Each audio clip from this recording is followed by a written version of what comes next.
पहुंच गए। पत्नी बार बार के कहाँ है तुम्हारे सखा? अरे भीतर तो चलो, अभी अभी दिखाता हूँ। सिंह द्वार से भीतर प्रवेश किया। परिक्रमा करते हुए जैसे ही अंदर पहुंचे, गरुड़ स्तंभ के पीछे जाकर के खड़े हजारों की तादाद में भक्त खड़े हैं। पत्नी बोले, कहाँ तुम्हारे मित्र? अरे देखो, मुझे देखते ही भुजा पसार करके खड़े हैं, गले मिलने के लिए। देखो कैसे बुला रहे हैं, हाथ फैला करके कह रहे हैं जल्दी आओ जल्दी आओ। बीच में सुभद्रा जी वो तुमको बुला रही हैं और बलभद्र जी बच्चों को बुला रहे हैं। देखो सब भुजा पसार करके बुला रहे हैं, लेकिन भीड़ इतनी ज्यादा है, इतने लोग खड़े हैं सामने, कैसे जाएंगे हम उनके पास? पत्नी बच्चे बोले, हाँ भुजा तो पसार रखी है, प्रेम तो करते हैं आपसे, पर भीड़ बहुत ज्यादा है। हाँ देवी अभी भीड़ बहुत है, अभी बाहर चलते हैं, थोड़ी देर बाहर बैठेंगे, जब भीड़ चली जाएगी। बहुत बड़े सेठ हैं, दीन बंधु हमारे, मित्र हमारे, पहले सबकी सुन लेंगे, हम तो घर के हैं, मित्र हैं, सबसे मिलने के बाद हमसे मिल लेंगे वो। पत्नी मान गई, हाँ हाँ ठीक है ठीक है।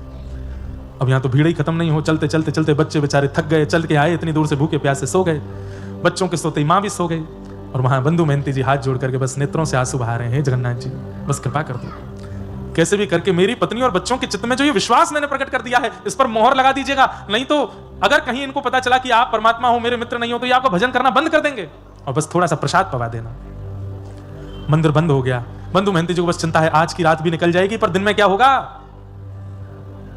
मंदिर से सब लोग वहां से चले गए। बंधु मेहंती जी पीछे अपनी पत्नी बच्चों को संग लेकर चिंता में बैठे हैं, नील चक्र की ओर देख रहे हैं। ठाकुर जी को दया आ गई, और तुरंत ठाकुर जी महाप्रभु जगन्नाथ जी अपने रत्न वेदी से उतर करके बाहर आए, मंडप से निकल के सीधे रसोई घर में गए, अपने गले का फेंटा लेकर के कमर पे बांधा और ढूंढने लगे कहां है सामग्री। स्वर्ण का थाल जिसमें महाप्रभु जी प्रसाद पाते हैं, उस थाल को लेकर के हंडियों से सुंदर महाप्रसाद, उसमें दाल मां और कटहल की सब्जी और जितने सामग्री महाप्रसाद में बनती हैं, सब सामग्रियां तैयार करके, लड्डू पेड़ा आदि सब बिल्कुल जमा करके, खूब सारा प्रसादी लेकर के, और बिल्कुल अपने कमर पर अपने कंधे पर रख करके, और ठाकुर जी एक रूप बदल करके कमर पर हाथ धर के और मंदिर के चारों ओर ढूंढने लगे। अरे भैया, कोई बंधु मेहंती नाम का भक्त है क्या?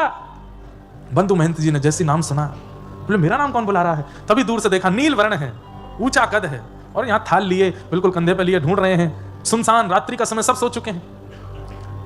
बंधु मेहंती जी बोले, भैया मैं ही हूं बंधु मेहंती। बोले चल चल, झूठ बोलता है, तू कैसे बंधु मेहंती हो सकता है? अरे नहीं, मैं ही बंधु मेहंती हूं, पर आपको मेरा नाम कैसे पता? अरे क्या बताऊं, मैं महाप्रभु जगन्नाथ जी की सेवा में रहता हूं, सेवा करके अपने घर चला गया, रात्रि में जाके जैसे ही सोया, महाप्रभु जी स्वप्न में आ गए। स्वयं जगन्नाथ जी बोल रहे हैं, महाप्रभु जी स्वप्न में आए, और स्वप्न में आकर के अपने सुदर्शन चक्र को मुझे दिखाने लगे। बोले मेरा सखा आया है, मेरा मित्र बंधु मेहंती आया, और अभी तक भूखा बैठा है, उसको किसी ने महाप्रसाद नहीं पवाया, तुम जाके उसको महाप्रसाद पवाओ, नहीं तो मेरा सुदर्शन चक्र जल करके पूरे तीर्थ क्षेत्र में जितने लोग हैं सबका वध कर देगा। डर के मारे भैया मैं तो आया हूं, पर तुम सखा तो लगते नहीं उनके। बंधु मेहंती जी रोने लगे, बोले मैं ही सखा हूं, मैंने उनको हृदय से सखा माना है। अच्छा तुम सखा हो? बोले हाँ। तो पूरे विश्व को पता है कि उनका नाम जगन्नाथ है, लेकिन उन्होंने मुझे स्वप्न में बताया था कि तुम उन्हें किसी और नाम से पुकारते हो, वो नाम बताओ। बंधु मेहंती जी बोले दीन बंधु। जैसे ही कहा दीन बंधु, ठाकुर जी था लिखा, अरे हाँ यही तो नाम है उनका, यही तो नाम बताया था।